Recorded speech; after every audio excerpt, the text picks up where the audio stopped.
প্রস্তাব রাখলেন পিয়ার আনুপাতিক নির্বাচন। এদেশের মানুষ, আপনারা জানেন কিনা জানি না, আমি বহু লোকের কাছ থেকে খবর পেয়েছি যে পিয়ার কি এটা অনেকেই জানে না, কিন্তু ওটাই জোর করে আনতে হবে। এবং এইটা তারা চালু করলেন বেশি দিন আগে না, 3-4 মাস আগে। এর আগে কখনোই এটা নিয়ে আলোচনা হয়নি, কোনো পর্যায়ে আলোচনা হয়নি। বুদ্ধিজীবীরা, সুশীল সমাজ তারাও কথা বলেনি। এখন হঠাৎ করে পিয়ার আনুপাতিক ভোট এইটা দিতে হবে, জোর জবরদস্তি, এটা ছাড়া তারা মানবেন না, নির্বাচনে যাবেন না। ভাই এরকম তো কথা ছিল না। এদেশের মানুষ জানে আপনার এখানে কে জনপ্রতিনিধি আপনারা করবেন, সেই ব্যক্তিকে যদি আপনারা না চেনেন তাহলে ওই ভোট একটা দলের নামে বা দলের প্রতীকের নামে ভোট দিয়ে আপনারা কাকে ভোট দিবেন? আপনারা সেই ব্যক্তিকে ভোট দিবেন যে আপনার সুখে দুঃখে আনন্দ বেদনায় আপনার কাছাকাছি, আপনার পাশাপাশি যারা থেকেছে, আপনার তাকেই তো ভোট দিবেন। কিন্তু পিয়ার পদ্ধতিতে সেটা নয়, হয় কোনো দলকে দিতে হবে, তবে দলের নামে প্রতীককে, তারপরে কেন্দ্র থেকে বাছাই করে দেবে। তো এইটা তো মানুষ পরিচিত নয় এই ধারণার সাথে, কিন্তু দু একটি রাজনৈতিক দল এটা নিয়ে একেবারে মানে মামার বাড়ির আবদার শুরু করে দিয়েছে। আমার কথা হলো যে আলোচনা করুন, মানুষ জানুন।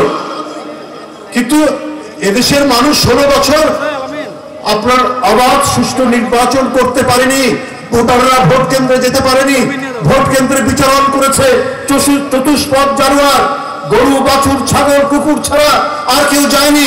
আরে আজকের যারা নতুন প্রজন্ম, যাদের 30 বছর বয়স, তারা ভোট কি জিনিস তারা দেখেনি। তাহলে তো আগে আমরা যে পদ্ধতিতে করে এসেছি সে পদ্ধতিতেই মানুষ অভ্যস্ত, সেটাই চালু হোক। আর ওটা এতই আপনার অবধারিত হয়ে গেল, তারা পার্শ্ববর্তী দেশ ভারত, সর্বোচ্চ গণতান্ত্রিক বড় দেশ আমেরিকা, ইংল্যান্ড, যেখানে 800 বছরের গণতন্ত্র, তাদের ওখানে তো পিয়ার পদ্ধতি চালু হয়নি, তারা তো পিয়ার পদ্ধতি অবলম্বন করেনি। আপনারা কেন এই যে যাদের মধ্যে আপনারা আছেন তারা এই আন্দোলনের মাধ্যমে কিছু অর্জন করেছে। সেই অর্জনটা কি? 16টা বিশ্ববিদ্যালয় তারা দখলে নিয়েছেন তাদের ভাইস চ্যান্সেলর, এবং শোনা যায় যে সচিবালয় বিভিন্ন প্রশাসনে তাদের লোকজনকে বসিয়েছেন। এবং এই কারণে এই অর্জন যাতে হাতছাড়া না হয়, যদি বিএনপি জিতে যায় তাহলে তো আমাদের এই লোকগুলো যেভাবে সেট আপ করেছি সেটা তো থাকবে না। আরে এই ভয় থেকেই কি তারা এখন এই পর্যায়ে এসছেন? মানে কবে তাদের দলের জনপ্রিয়তা বাড়বে এই কারণে নির্বাচন প্রলম্বিত করতে চান। তাহলে হাসিনার সাথে যারা এই কথা বলছেন পার্থক্য কি ছিল? হাসিনা নির্বাচন দিতে চায়নি কারণ তিনি গণবিরোধী হয়েছে, তিনি নির্বাচন ধ্বংস করেছেন, তিনি বহুদলীয় গণতন্ত্রকে কবরস্থানে পাঠিয়েছেন, তিনি স্বাধীন আদালতকে ধ্বংস করেছেন, তিনি তার প্রধানমন্ত্রীর দপ্তর থেকে যা বলতো আদালত সেইটাই তার রায় ঘোষণা করত। সেই বিভীষিকাময় অন্ধকার আবার যেন পুনরাবৃত্তি না হয় সেইটা আমাদেরকে দেখতে হবে।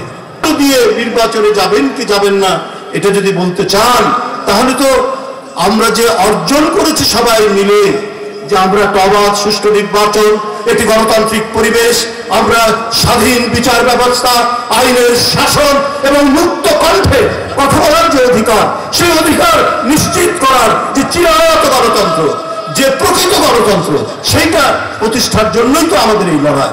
সেটা তো হবে না এইভাবে যদি টানা হেঁচড়া করতে থাকেন, তাহলে তো অবশ্যই চরমপন্থা উগ্রবাদের আপনার জন্ম নেবে। আর আরেকজন তো বসে আছেন পার্শ্ববর্তী দেশে। আজকে এই সংবাদপত্রের খবর যে এখানকার একজন ব্যবসায়ী, যাকে সমস্ত ব্যাংকগুলো, বেসরকারি ব্যাংকগুলো শেখ হাসিনা দিয়ে দিতে, চট্টগ্রাম, এস আলমের নাম শুনেছেন না? সেই এস আলম তাকে ২৫০০ কোটি টাকা দিয়েছেন এবং আরো ২০০০ কোটি টাকা তিনি দেওয়ার প্রতিশ্রুতি দিয়েছেন। আমার কথা নয়, আজকে খবরের কাগজ খুলে দেখুন। তবে এই যে এত টাকা, এই টাকা উনি কি করবেন? নিশ্চয়ই দেশের অভ্যন্তরে অন্তর্ঘাত, নাশকতা, দেশের মধ্যে নানা ধরনের অপকর্ম করার চেষ্টা করবেন।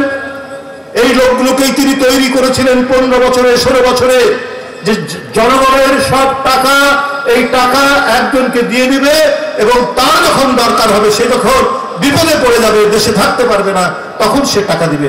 এখন তো বাস্তব, এস আলম ২৫০০ কোটি টাকা দিয়েছেন, আরো ২০০০ কোটি টাকা দেবেন, এটা প্রতিশ্রুতি দিয়েছে।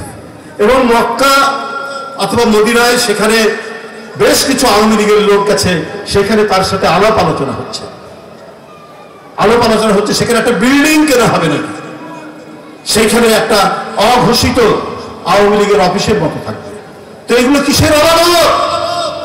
শেখ হাসিনা আবার তার ময়ূরের সিংহাসন ফিরে পেতে চান, শেখ হাসিনার আবার সেই দুর্বৃত্তের শাসন তিনি ফিরে পেতে চান। উনি এই দেশের তার জমিদার ছিলেন, তিনি কোনো নির্বাচিত গণতান্ত্রিক প্রধানমন্ত্রী ছিলেন না, তার জমিদারি হাতছাড়া হয়েছে, এই জন্য তিনি মরিয়া হয়ে গেছে, মরিয়া হয়ে গিয়ে নানা ধরনের ষড়যন্ত্র চক্রান্ত করছেন। আর যে দেশে গেছে, শেখ হাসিনার নাম তো শেখ হাসিনা, এটা তো মুসলমান নাম, তিনি বাংলাভাষী এবং শেখ হাসিনা মুসলিম না। ভারতে যারা বসবাস করছে দীর্ঘদিন ধরে বাংলাভাষী মুসলমান, তাদেরকে বাংলাদেশি বলে সেইখান থেকে খেদিয়ে দেওয়া হচ্ছে, সেইখান থেকে বের করে দেওয়া হচ্ছে, তাদের সেখানে কোনো জায়গা নেই, বলছে এরা বাংলাদেশ থেকে এসছে। এবং ভারতের একজন প্রখ্যাত অর্থনীতিবিদ, আন্তর্জাতিক সম্মান যিনি নিয়ে এসছেন, অমর্ত্য সেন, তিনিও বলছেন যে আমাকে যে কোনো দিন বাংলাদেশি বলে ওই দিল্লির সরকার বাংলাদেশে পাঠিয়ে দিতে পারে। এই পরিস্থিতি সেখানে। বাংলাদেশে একজন ছেলে, সে কলকাতা বিশ্ববিদ্যালয়ে পড়ে, এই ২-৩ দিন আগে তাকে দোকানদাররা পিটিয়েছে। আরে বিদেশি নাগরিক থাকলে তো নিরাপত্তা দিবে সেইখানকার সরকার, সেই অধিকার নেই যারা বাংলাভাষী মানুষ বা বাংলাভাষী মুসলমানদের।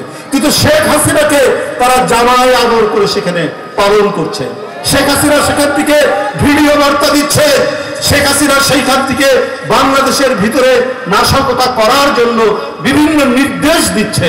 এটা কি করে সম্ভব? এটা তো দিল্লির সরকারের দ্বিচারিতা, ডাবল স্ট্যান্ডার্ড নীতি। শেখ হাসিনা বাঙালি মুসলমান হলে তাকে জামায় আদরে রাখছেন, আর অন্যান্য সাধারণ বাংলাভাষী মুসলমান যারা বাপ দাদার আমল কি 14 পুরুষ ধরে যারা পশ্চিম বাংলায় বসবাস করে, তাদেরকে তিনি বাংলাদেশি বলে জোর করে সেখান থেকে পুশিং করাচ্ছেন বাংলাদেশে।